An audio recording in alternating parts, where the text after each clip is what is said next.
Evet, bizler yeni yıla girdik ama hasta tutsaklar, infazı yakılanlar hala hapiste. Ahim kararları uygulanmadı. Sevgili Figen Yüksekdağ, Selahattin Demirtaş, Osman Kavala, Çiğdem Mater, Can Atalay hala hapiste. Ve buradan sevgili Figen Yüksekdağ, Selahattin Demirtaş, Leyla Güven ve Ayşe Gökkan şahsında bütün siyasi mahpusların yeni yılını kutluyorum. Buradan selam ve sevgilerimizi gönderiyorum onlara. Ve tabii 2025'te yaşadığımız olumsuzlukları sıralamaya devam edersek sanırım saatler bize yetmez. Ama yaşadığımız kimi olumluluklardan bahsetmek istiyorum. Çok büyük bir umut sığdırdık 2025 yılına. 27 Şubat'ta daha yılın başında demokratik toplum ve barış eksenli asrın çağrısı gerçekleşti. Sayın Öcalan yaptığı bu çağrıyla barış için büyük bir imkan sundu. PKK'de çağrıya uyarak kendini feshetti, silahlı mücadele yerine demokratik mücadeleyi esas alacağını bütün dünya kamuoyuna duyurdu. Dünya şahittir.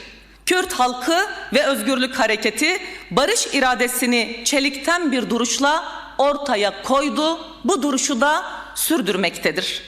DEM Parti olarak bizler de tüm çabamızı barışa, rotamızı demokrasiye, umudumuzu adalet içinde bir geleceğe yönlendirdik.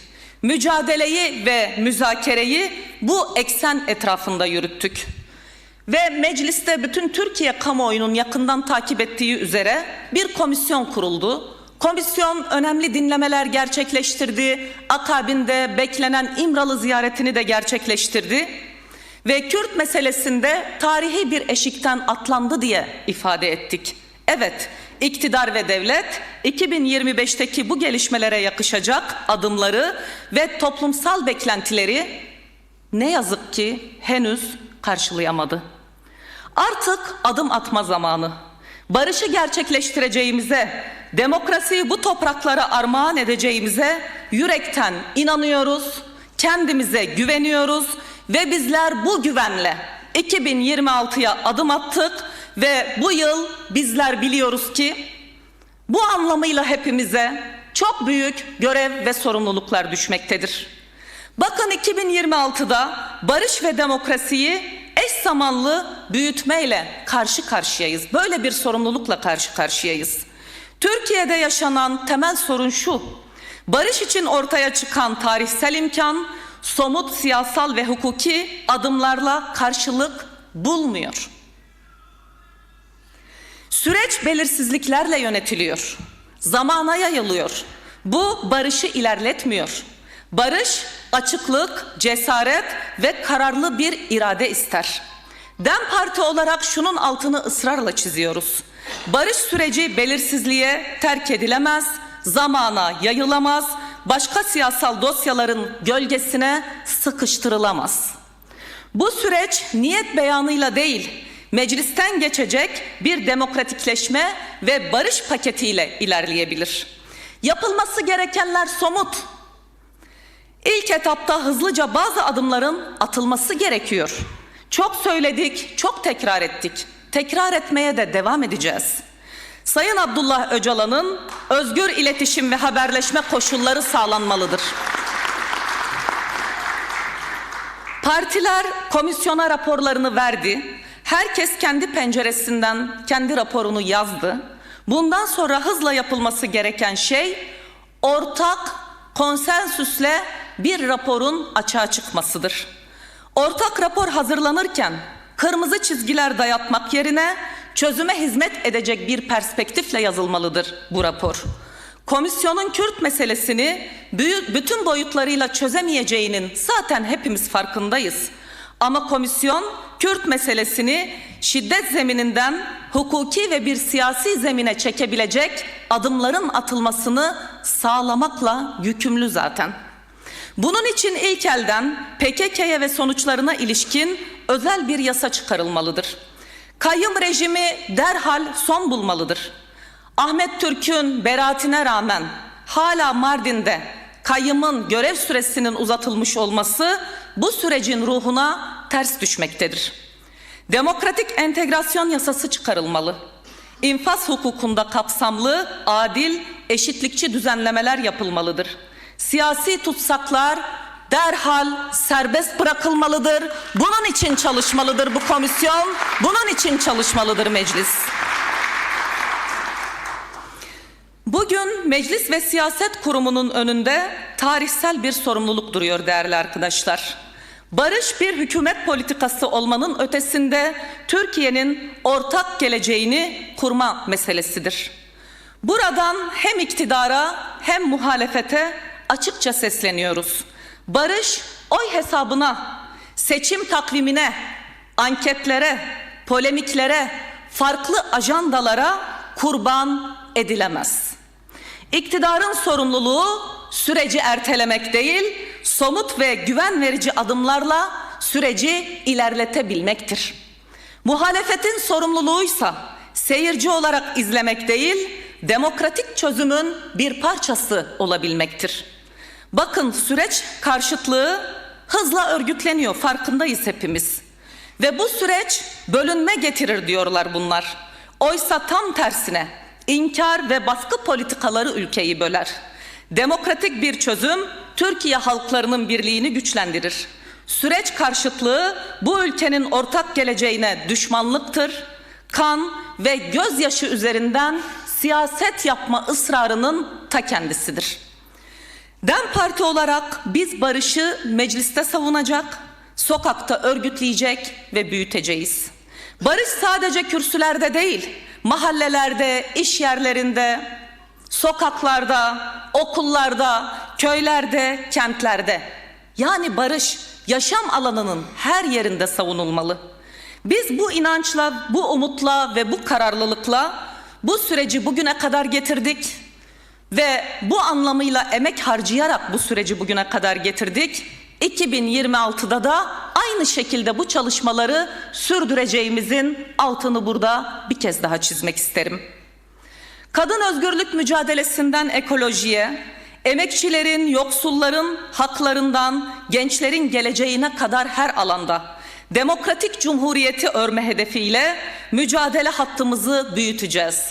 2026'daki mücadele hattımızın yoğunlaşacağı eksen tamamen bu eksen olacaktır. Ve buradan bir kez daha ifade ediyoruz ki 2026'nın ilk grup toplantısında 2026'dan umudumuzun altını bir kez daha çiziyor. Barış kazanacak, adalet kazanacak, emek, özgürlük ve demokrasi kazanacak. Bu da halklarımıza sözümüz olsun.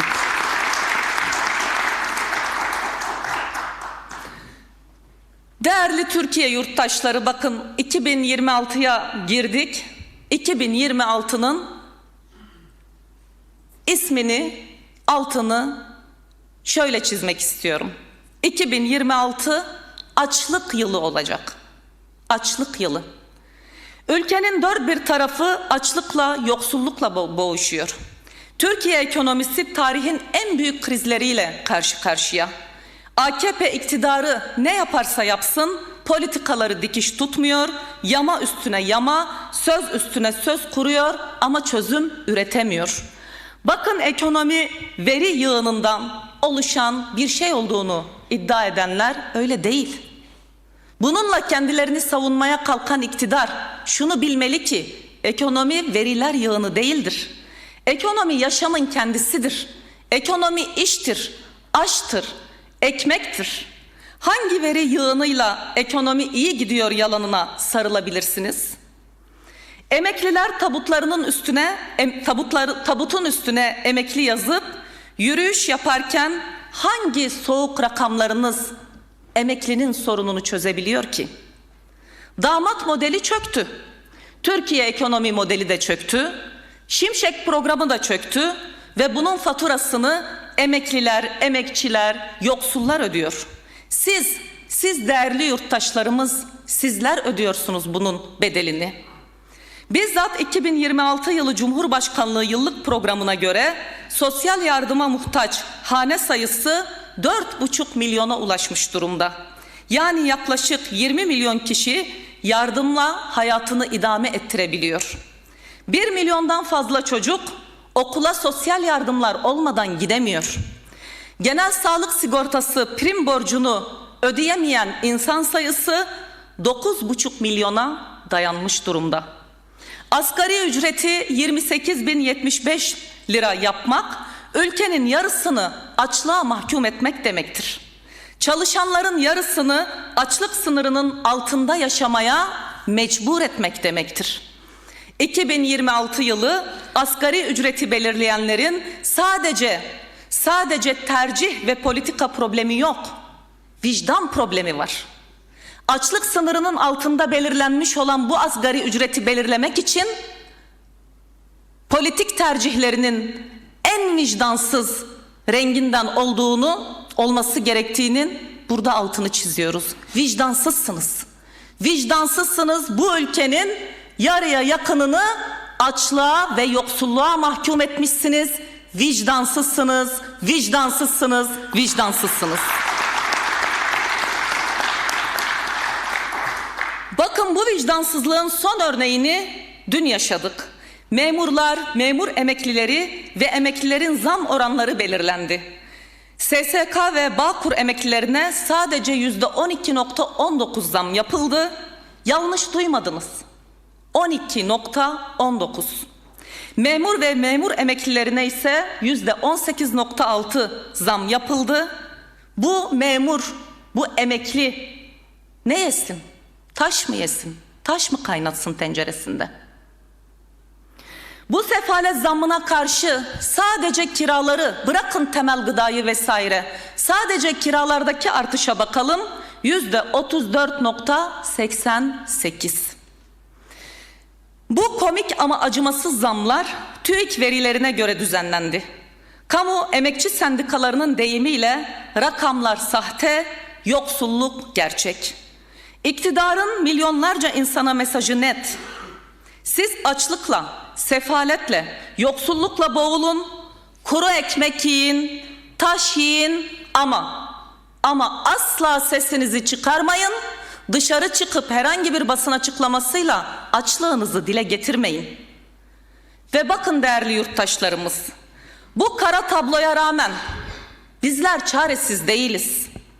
Açlık sınırının altında reva görülen asgari ücretliler, açlığa ve sefalete mahkum edilen emekliler, yoksulluğa, işsizliğe, güvencesizliğin en yoğun şekilde yaşayan kadınlar, yıllarca okuyup, emek verip, torpili olmadığı için atanmayan gençler, ekonomideki bu derin krize ve ülkemizin içinde bulunduğu duruma razı gelmiyoruz, sizler de razı gelmeyin. İşte tam da bu nedenle bir kez daha buradan uyarıda bulunuyoruz. Türkiye ekonomisi artık siyasetin hatalı kararlarını kaldıracak eşiği çoktan aştı. Türkiye ekonomisi bir 19 Mart'ı daha, bir kayyımı daha, bir şiddet döngüsünü daha kaldıramaz. Dümeni tutanlar karaya bodoslama götürüyor bu ülkeyi. Bunu herkes bilmeli ve herkes görmeli. Bakın 2026 Türkiye için her açıdan çok önemli bir eşik olacak. Rüzgar ekip fırtına biçen değil, buğday ekip ekmek üreten bir ülke istiyoruz. Barış ekip demokrasi biçen, adalet ve hukuk ekip refah ve mutluluk biçen bir ülke istiyoruz. DEM Parti açısından yeni yıl barışı nihayete erdirmek için bir mücadele yılı, aynı zamanda işçi, emekçi, emekli, yoksul, kadın, genç, doğa ve insan hakkı için de bizler açısından çok önemli bir mücadele yılı olacak. Ve bizler el birliğiyle, örgütlenmeyle, dayanışmayla bu sistemi mutlaka değiştireceğiz, mutlaka değiştireceğiz, mutlaka değiştireceğiz.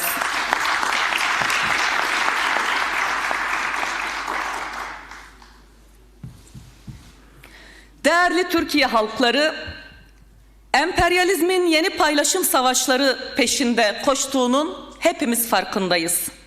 Dünya ve bölgemiz çok büyük bir dönüşümün eşiğinden geçiyor.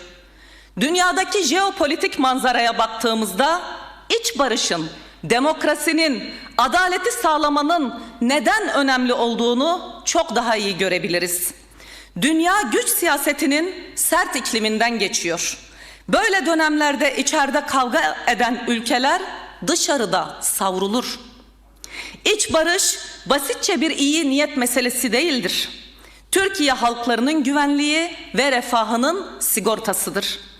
Artık sadece Orta Doğu ve Afrika değil, Avrupa'da da, Amerika kıtasında da her yer harp meydanı. Dünya adeta dev bir savaş gemisine düşmüş durumda. Geçtiğimiz cumartesi günü başlayan ABD'nin Venezuela'ya saldırıları, kullandığı yöntemler, uluslararası hukuku hepten tanımaması, 21. yüzyılda emperyalizmin gelebileceği sınırları göstermektedir bizlere.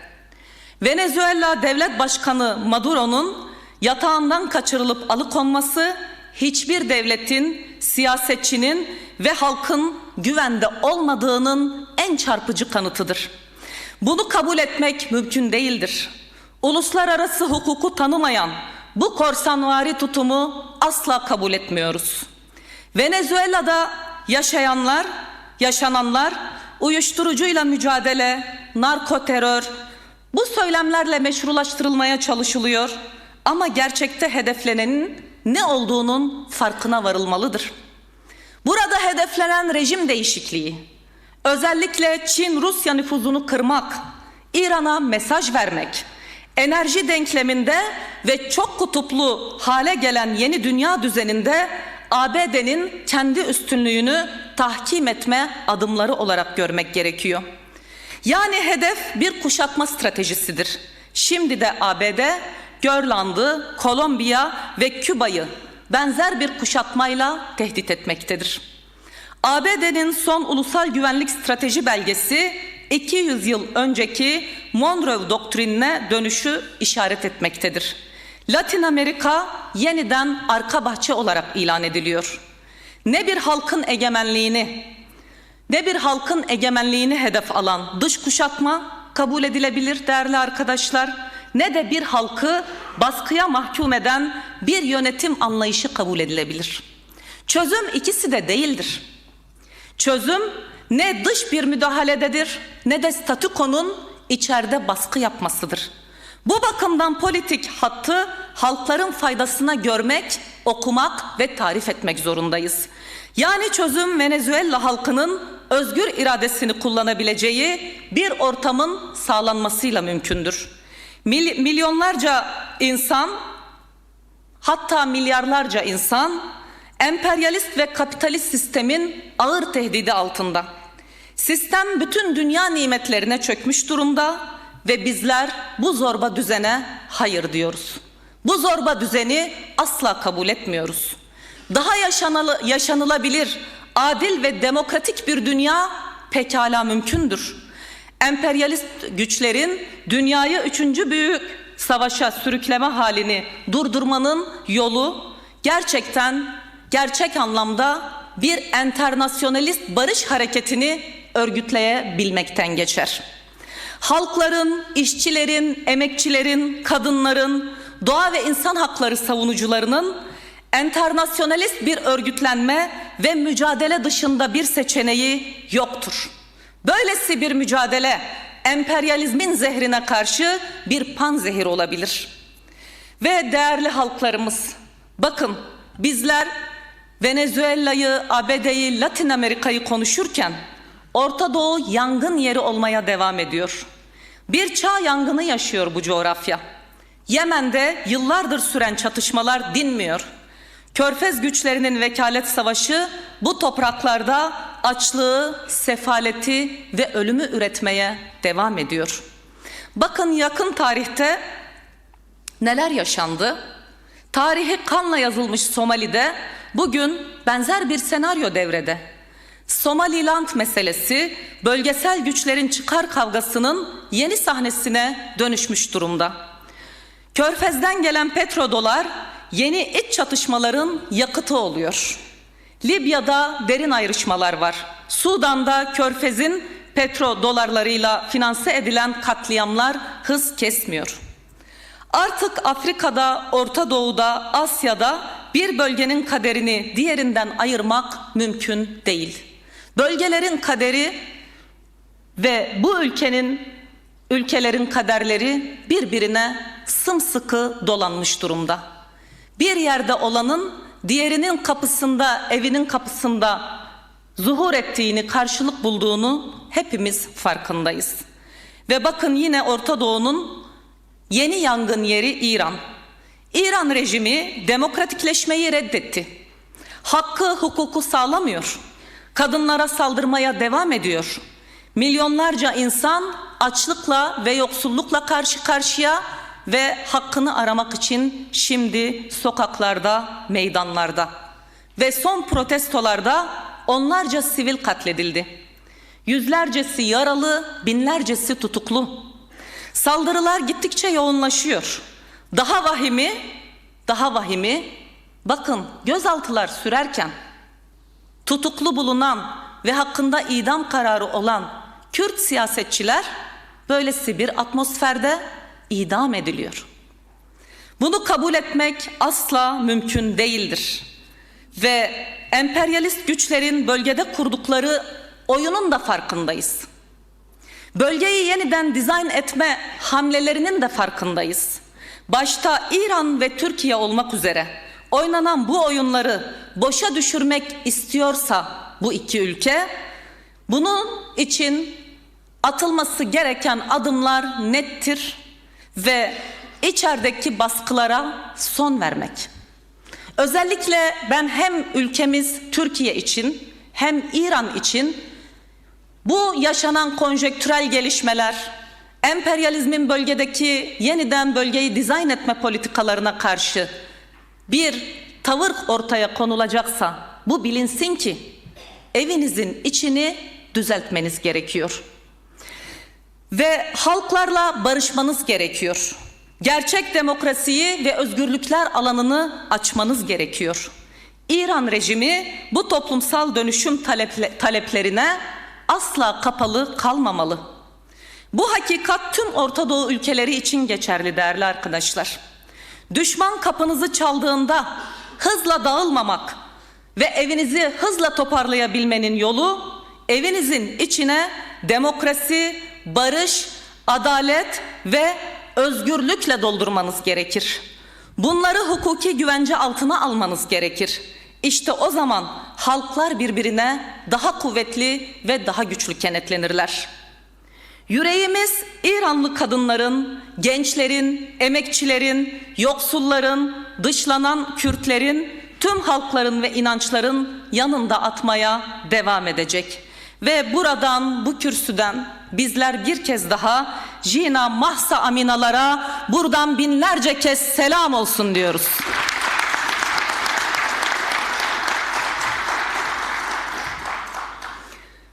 Değerli yurttaşlarımız, bu büyük kaos döneminde Suriye son derece kritik bir noktada duruyor. Alevi katliamına ferman kesenler ya da sessiz kalanlar büyük bir suç işliyor. Büyük bir hata yapıyorlar. Algı yaratarak Arap Alevilerine dönük sistematik bir saldırı dalgası yürütülüyor. Alevilere dönük bu soykırımı asla kabul etmiyoruz. Ve bu zihniyet nedeniyle Suriye'de 2025 yılı ne yazık ki azınlıklara, farklı kimliklere dönük adeta bir pogrom yılı oldu. Geçtiğimiz hafta Türkiye'deki Alevi kurumları, demokrasi güçleri, siyasi partiler, Alevi kardeşlerimizin yaşam hakkını savunmak için sınırın sıfır noktasındaydılar. Yayla Dağı'ndaydılar. Yayla Dağı sınır kapısından seslendiler. Suriye'ye, Şam hükümetine ve bütün dünyaya. Bu ses duyulmalı, bu ses daha fazla büyütülmeli ve Suriye'deki Alevi canlarımıza daha çok sahip çıkmalıyız. Bizler DEM Parti olarak diyoruz ki Suriye'deki Alevi canlarımız yalnız değildir. Bizler burada ve dünyanın her yerinde sesiniz, soluğunuz olmaya devam edeceğiz.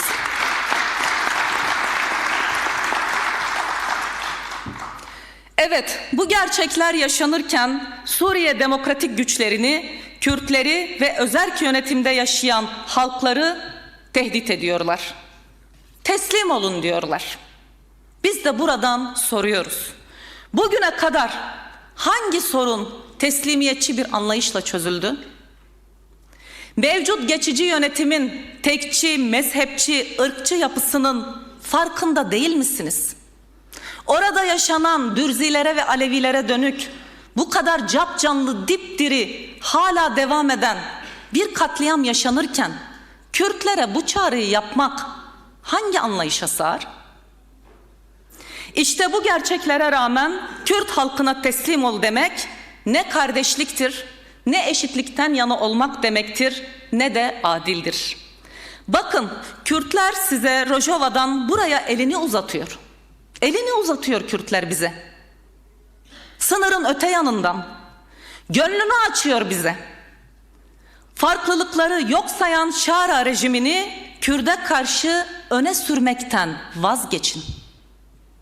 Sayın Öcalan'ın yılbaşı arifesinde Suriye'ye yönelik çözüm, barış ve kardeşlik ekseninde çok önemli bir mesajı yayınlandı. Üzerinden saatler geçmeden Milli Savunma Bakanı Yaşar Güler tehditler savurdu. Biz bir kez daha diyoruz ki bu tehdit dilinden vazgeçin. Bu süreç tehdit dilini öne çıkartarak ilerletilebilecek süreçler değil. Suriye halklarının bize ihtiyacı var, tehditlere değil. MHP yöneticilerine de buradan sesleniyorum. Tehdit dili bölgeye barış getirmez. Artık silahların değil, diyaloğun konuştuğu bir döneme ihtiyacımız var. Herkesin bu görev ve sorumluluğu bir an dahi unutmadan hareket etmesi çok önemli. Suriye'de en sağduyulu, çözümden ve birlikte yaşamdan yana olanların sesini duymak gerekiyor, bastırmak değil. Bakın, önceki gün geçici Şam yönetimi özerk yönetimle bir görüşme gerçekleştirdi. Görüşmenin konusu entegrasyon sürecini müzakere etmek. Bu toplantılardan bir çözüm çıkmasını umut ediyoruz. Ve Sayın Öcalan'ın dediği gibi Türkiye bu anlamıyla kolaylaştırıcı, yapıcı, diyaloğa açık bir rol üstlenmelidir. Ve şunu unutmayalım ki Suriye sadece Arapların değildir. Arapların, Kürtlerin, Dürzilerin, Ermenilerin ve burada sayamadığım çok farklı halklardan ve inançlardan insanlara ev sahipliği yapan bir coğrafyadır Suriye. Ve Suriye'de yeniden bir kaos ve karmaşanın olmamasının en önemli yolu Suriye'nin demokratikleşmesinden geçer. Türkiye'ye de düşen görev bu anlamıyla buna destek olmaktır. Ve buradan değerli Türkiye yurttaşları, yakın zamanda yaşadığımız çok önemli bir konunun altını çizmek istiyorum. Bakın, Suriye'den Türkiye'ye uzanan esas tehlike görülmeli, esas tehlike. Esas tehlike IŞİD'dir. Yıllarca IŞİD konusunda bu kürsülerden uyarılarımızı yaptık. Yıllardır yapıyoruz. Yalova'daki çatışmada hayatını kaybeden polislere ben buradan bir kez daha rahmet diliyorum. Ailelerine başsağlığı diliyorum. Şunu hatırlatmak istiyorum. 10 Ekim Gar katliamı, Suruç, Reyhanlı, Antep düğün katliamı ve daha nicesi.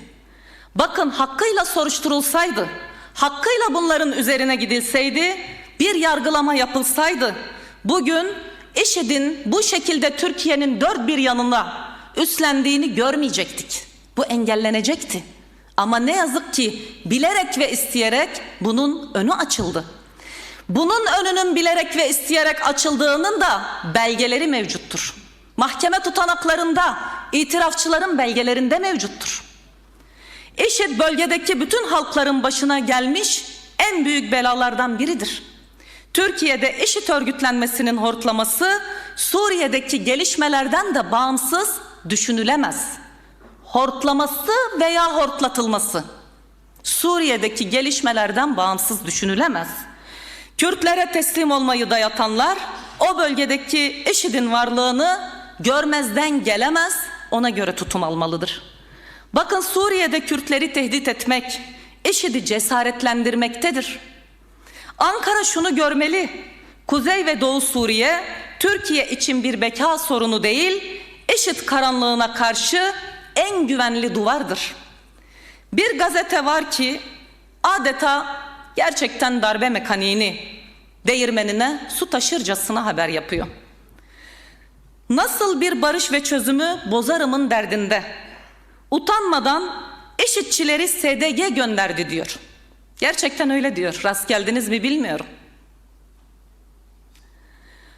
Utanmayan, arlanmayan, yüzü kızarmayan bu haberci anlayışa ben sormak istiyorum. Bu haberi yapana da yaptırana da sormak istiyorum.